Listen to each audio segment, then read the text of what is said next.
जल ही जीवन है, ऐसा हम सुनते आ रहे हैं, जानते आ रहे हैं। लेकिन यह जल जब कभी भी जरूरत से ज़्यादा आ जाए तो यह विनाश का कारण बनता है।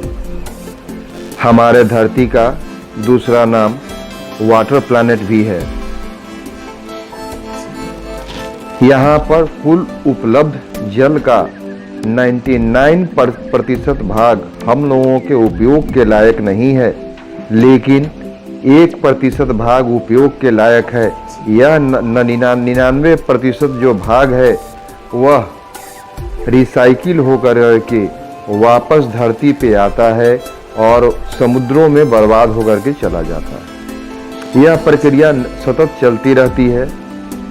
यह जल कभी भी परेशानी का सबब बन सकता है।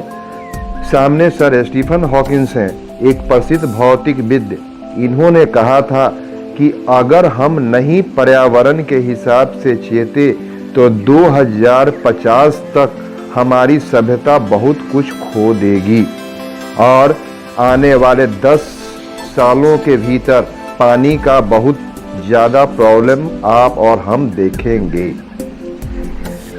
आगे सबसे ज़्यादा पानी पहाड़ों पे ऊपर, उत्तरी ध्रुव, दक्षिणी ध्रुव के ऊपर, ग्लेशियरों में, साइबेरिया में जमा हुआ है। यह दुनिया गर्म होती हुई दुनिया के कारण दिन प्रतिदिन यह पिघल रहा है और पिघल करके हमारे लिए समस्या पैदा कर रहा है।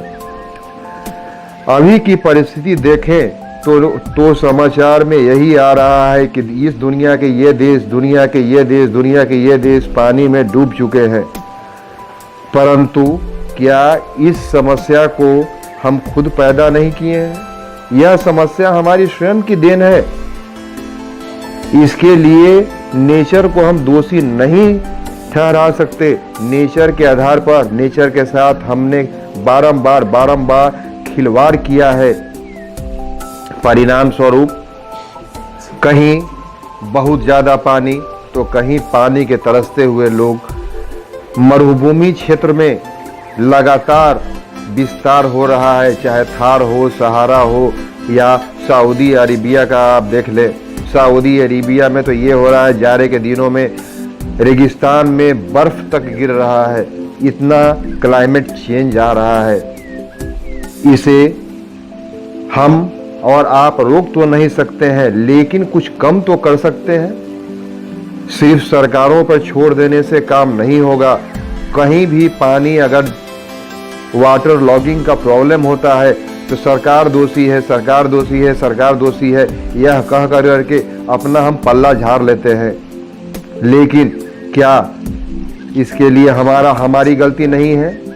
अंधाधुंध वनों की कटाई, अंधाधुंध आधुनिकीकरण, पहाड़ों को तोड़ करके अपना घर बनाना, ये सब समस्या हमने खुद पैदा किया है। इसका रिटर्न हमें भरना ही होगा। इसके रिटर्न के रूप में अगर हमारे शहरों में बहुत ज़्यादा पानी है, कहीं पानी नहीं है, ऐसा भी है कि अफ्रीका ऐसे देश में थोड़े बहुत पानी के लोग तरसते हैं। रेगिस्तान में आप देख लीजिए कि पानी के लिए महिलाएं 12-12 किलोमीटर दूर तक चलती हैं।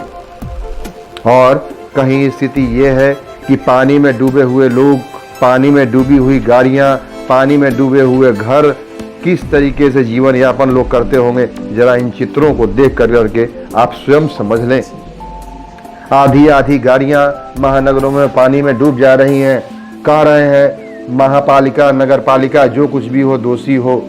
लेकिन पूर्ण रूप से मैं यहाँ पे कहना चाहूँगा कि समुद्र का जल स्तर ग्लेशियरों के पिघलने के कारण प्रति वर्ष बढ़ रहा है और यह बढ़ता हुआ जल स्तर अतिशयोक्ति नहीं होगी कि एक दिन आप न्यूज़ में सुनेंगे कि न्यूयॉर्क के शहर या बम्बई ऐसे शहर या मद्रास ऐसे शहर आधे पानी में डूब चुके हुए हैं। कहीं अगर कोई तूफान आता है, अभी हाल में ही बम्बई में यास तूफान आया और यहाँ कलकत्ता में भी तूफान आया, उसका देख लें आप, पानी का किस हिसाब से आबादी वाले हिस्से में पानी घुसा।